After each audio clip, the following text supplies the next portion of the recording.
Du monde 2022 ne va pas se dérouler du côté du Qatar.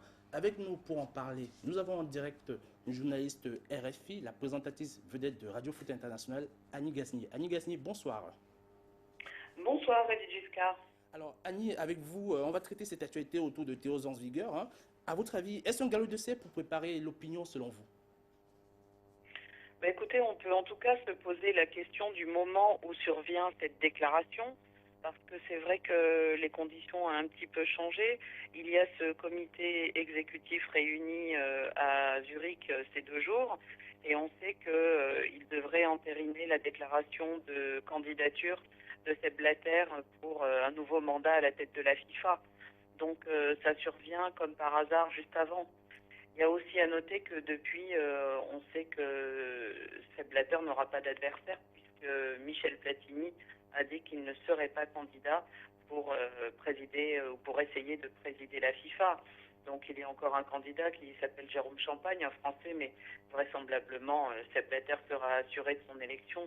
Alors est-ce que ces deux facteurs font que finalement Sepp Blatter veut peut-être expliquer indirectement ce qu'il pourrait faire sur ce dossier? Vous savez qu'il n'a pas voté pour le Qatar 2022 et vous savez qu'il a dit récemment que c'était une erreur d'avoir confié l'organisation de la Coupe du Monde 2022 au Qatar. Donc effectivement, ça suscite beaucoup d'interrogations.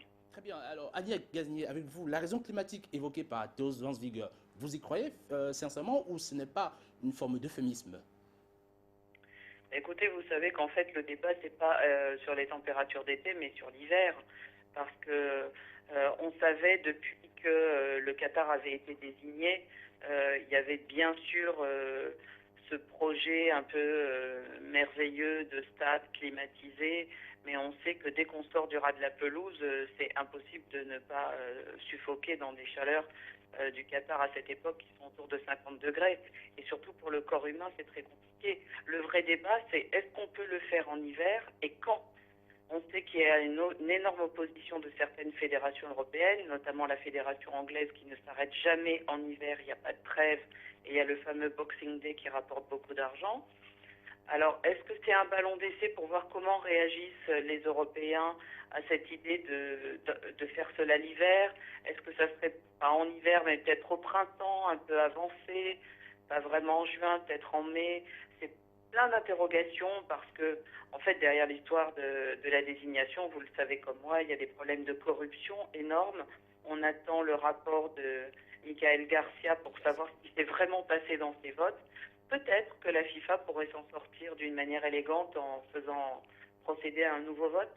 Très bien. Merci Annie Gasnier. On vous remercie d'avoir répondu à nos questions. Merci, à très bientôt Annie.